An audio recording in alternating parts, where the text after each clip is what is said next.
बोल श्री गुरु महाराज की जय। बोल श्री स्वामी जी महाराज की जय। बोल गंगा मैया की जय। बोल गंगा मैया की जय। 1 जून को गंगा दशहरा है। जिस दिन गंगा का इस धरती पर अवतरण हुआ उस दिन से गंगा दशहरा मनाया जाता है।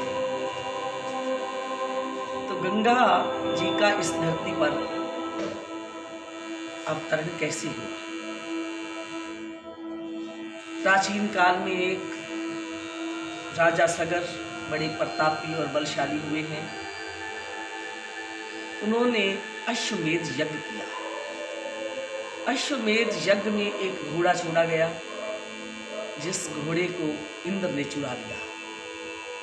इंद्र ने चुराकर और कपिल मुनि के आश्रम में बांध दिया। तो राजा सगर के 60,000 पुत्र उस अश्व की तलाश में निकले। तो चलते चलते पहुंच गए कपिल मुनि के आश्रम में। कपिल मुनि उस समय तपस्या में बैठे थे, ध्यान स्थित बैठे थे। तो उन राजा सगर के पुत्रों ने चोर चोर चोर चोर कहना शुरू किया, शोर मचाया। तो कपिल मुनि की आंख खुली, क्रोध आया। क्रोध भरी आंखों से राजा सगर के पुत्रों पर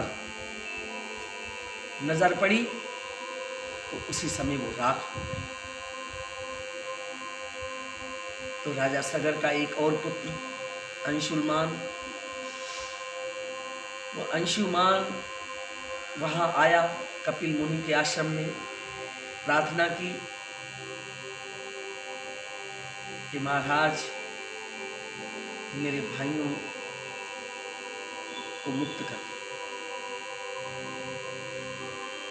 तो कपिल मुनि ने कहा कि इनकी मुक्ति, इनकी शांति के लिए गंगा जल होना चाहिए, क्योंकि गंगा ही इनको शांत कर सकती है, मुक्त कर सकती है, मुक्त कर सकती है। तो गंगा का इस धरती पर अवतरण कैसे? तो इनका पोता, राजा सगर का पोता भगीरथ, उसने अपने पितरों के उद्धार के लिए तपस्या शुरू कर दी। तपस्या करने पर गंगा माँ ने उनकी प्रार्थना को स्वीकार किया। भगीरथ ने गंगा माँ से प्रार्थना की कि आप मातृलोक में चलिए।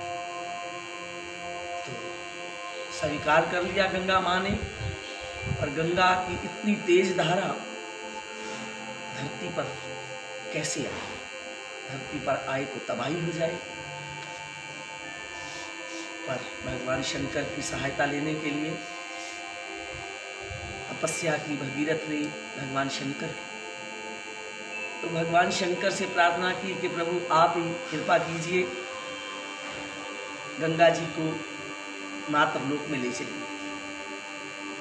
तो भगवान शंकर ने अपनी जटाओं में गंगा को लाए, इस धरती पर लाए, सागर में, गंगोत्री से सागर में लाए। तो कपिल मुनि बहुत प्रसन्न हुए और उसी गंगा जल से उस राख को भी शांत किया, पवित्र किया, मुक्त कर दिया। तो सतयुग से ये गंगा माँ चली आ रही है। तो गंगा का अवतरण जिस दिन हुआ उसी दिन से ये गंगा दशहरा मनाया जा रहा है। आप सबको गंगा दशहरा की शुभकामनाएं और लाख लाख बधाई हो। ये गंगा दशहरा जिस दिन गंगा आई, तो ज्येष्ठ मास के शुक्ल पक्ष की 10वीं के दिन गंगा माँ इस धरती पर आए। यूं तो बहुत लोग गंगा में स्नान करते हैं, गंगा जल का पान करते हैं, पर इस बार कोरोना महामारी की वजह से लॉकडाउन चल रहा है। गंगा में जाना तो संभव नहीं है कि वहाँ जाकर स्नान करें, पर अपने अपने घरों में गंगा जल सबके घरों में होगा, नहीं तो अपने आस पड़ोस से ले सकते हैं। तो अपनी नहाने की बाल्टी में 2-4 बूंदे गंगा जल की डालकर स्नान कीजिए, हो सके तो गंगा जल का पान कीजिए। अगर ये भी ना हो, गंगा जल भी नहीं मिल रहा, तो किसी पवित्र नदी में जाकर स्नान करके और माँ गंगा का आशीर्वाद लीजिए और गंगा दशहरा मनाइए और अपने जीवन को पवित्र कीजिए, क्योंकि गंगा इतनी पावन है, इतनी पवित्र है कि पापी से पापी लोग भी जब गंगा में स्नान करते हैं तो गंगा उनको भी पवित्र करती है। और देखिए, गंगा में पूरे हरिद्वार का जल उसमें जा रहा है, गंदा जल भी जा रहा है, पर गंगा इतनी महान है, उस गंदे जल को भी अपना रूप दे देती है, पवित्र कर देती है। तो इसलिए गंगा का ये महत्व है। तो आज के दिन यानी 1 जून को ये शुभ कर्म जरूर कीजिए, अपने हाथों से कुछ ना कुछ दान पुण्य जरूर कीजिए और गंगा जल से स्नान भी जरूर कीजिए। बोल साचे दरबार की